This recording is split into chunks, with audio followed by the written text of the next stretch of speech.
was talking to the boss about this yesterday. This is going to be incredible, this 49ers season. Like, does it feel... when you come in on Monday, you and Guru, I'll bet you it's going to feel like a normal week one Monday, the way you guys talk about the game. It's not just the preseason game. It's not a game where we're not going to really look much into it. I think it's going to be the opposite. I think we're going to probably see Lance. I think we're probably going to see Darnold.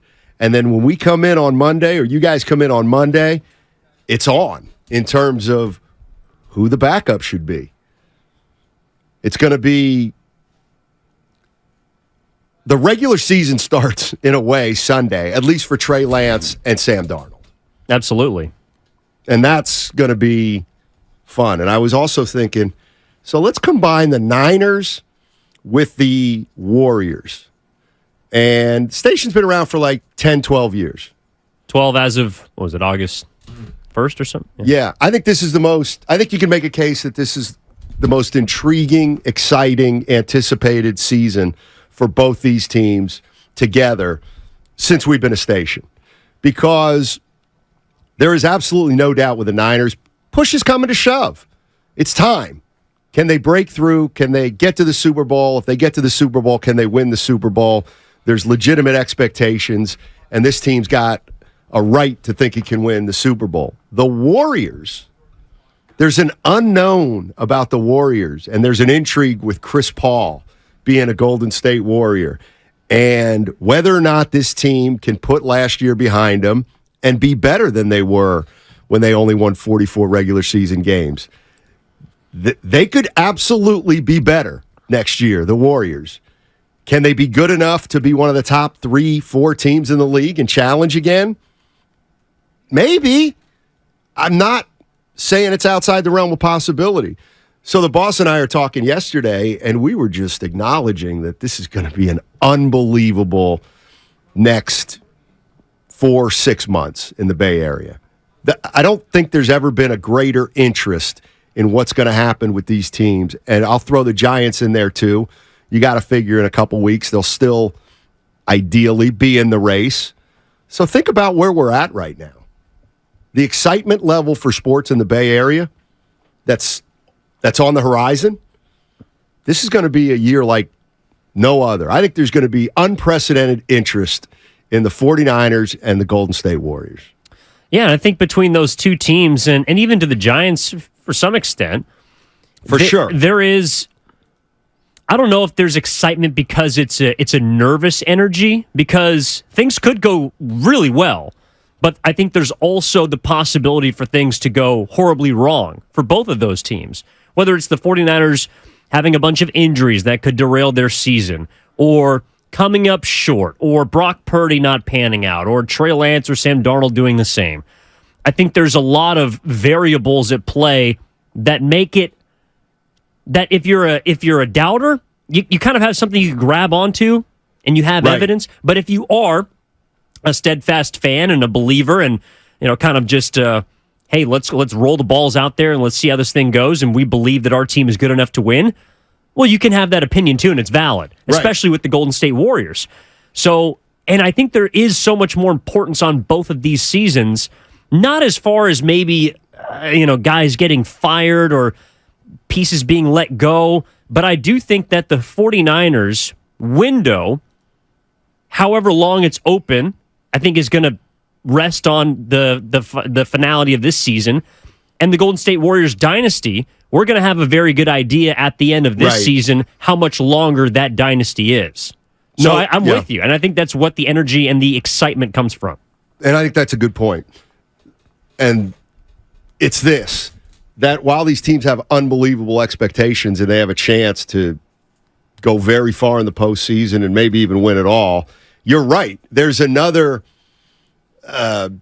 group of fans that probably look at the Warriors and say, I think they're pretty much done. Okay, well, that's good too in terms of interest, because if they're not done, it's going to even create a more sizable enthusiasm from maybe some fans of the Warriors who think, you know what, I love the Warriors, but they're kind of coming up against it here, and they're probably not going to this, that, or the other thing.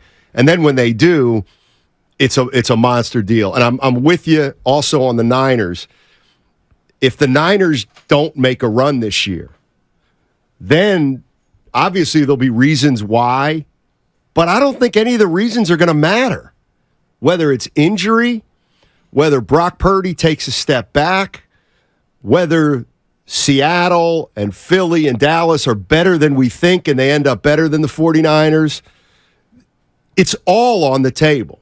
This, for the 49ers, to me, their excuses may be valid, but I don't think anybody's going to care about the excuses if they don't get it done, even if it is injury.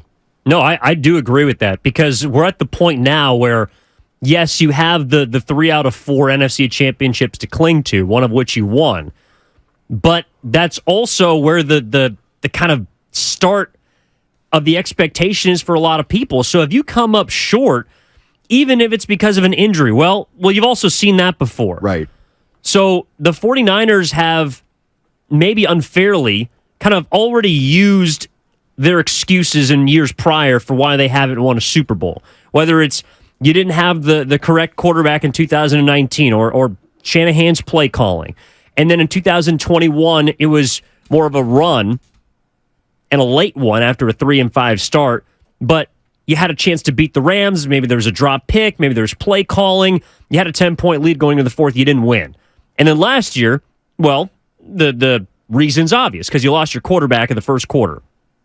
Now, even if one of those 3 things happened this season, there's going to be the feeling of, yes, here we go again. But also, I do think inside the organization, too, it's almost, well, now there is a thought of doubt to me that can linger in of, well, did we ever really have it? You know, did we deserve to win it? Should we have won it? At the end of the day, that doesn't matter because you didn't. And also due to the amount of decisions that they're just going to have to make financially about players' futures, correct, some of the contracts, and big pieces of this team, some of which that are also getting older. Like, this is kind of an inflection point for the San Francisco 49ers, and they set themselves up to succeed. Now everyone has the feeling, I believe, from hearing callers from the Morning Roast, callers from Willard and Dibbs, and Styles has been in for Willard this week. Like, everyone's calling in, and it's like, this is the time. This is our year, and I don't want to hear an excuse if they don't get it done. Yeah, I think most 49er fans are with you there. And one of the reasons that I think 49er fans feel good about where they are is because last year they ran through 3 or 4 quarterbacks and still knocked on the door. And if they can stay healthy at that position, then it turns into a position of strength. And I'm not sure we could say the quarterback position has been a consistent strong suit for the San Francisco 49ers. But it's kind of interesting because I want to bring this up, and it's amusing. And I did some digging on it about what is to it or not. But the San Francisco 49ers, they put out their first official, or it's listed as unofficial, depth chart. Mm-hmm. So the 49ers depth chart has come out, and Brock Purdy's the number 1 quarterback on their unofficial depth chart. Is the leader in the clubhouse. Yes, sir. And then the backup quarterback is listed as Trey Lance or Sam Darnold. Yeah. There's actually the word "or" on the unofficial depth chart. Now, we did some digging. We found across the league there are some scattered "ors" on depth charts, notably what? Indianapolis, you said? Yeah, Indianapolis was the only other franchise that I could find that has not only a quarterback, like a legitimate quarterback competition, but one that also listed the depth chart as, in their case, Gardner Minshew or Anthony Richardson. Right.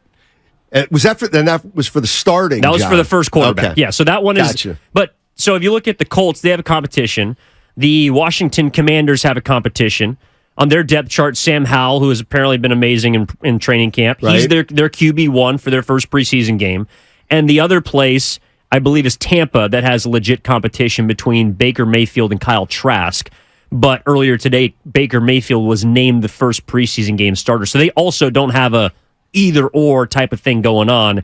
And, of course, no team has an or specifically for their backup quarterback. Right, exactly. So apparently these depth charts are put out by the PR department. But there's no doubt that the PR department either needs Kyle Shanahan to sign off on it, or they go to Kyle Shanahan asking for some information, then they put together the unofficial depth chart. And we both came to the conclusion that maybe a guy from PR said, hey, I got to get that unofficial depth chart out before the Raider game Sunday. And Shanahan said, okay, so Trent Williams is going to be one, and then the backup's this guy.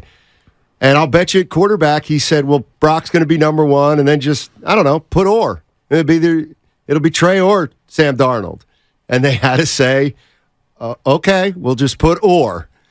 Or they had a 2 and a 3, and he said, let's put or in there to cover it. Anyway, it's just kind of amusing. But at the same time, it affirms what now has become something I think we all can acknowledge, and that's there's a battle for number 2, and we don't know who it's going to be. We don't. Although the follow-up, if you're the PR person, could be, well, we got to say or, but whose name comes first? Because Trey Lance is first, and then it's or Sam Darnold. Right. So I don't know. We're probably reading too much into that. But it is kind of funny of like, well, Kyle, like, you know, we don't really want to put Sam first, but you want to say it's or and it's even. And I'm sure like the conversation probably goes, hey, Kyle, it's for the media, it's for broadcasters. They're trying to set up do their job. We need a depth chart 4 days or 3 days before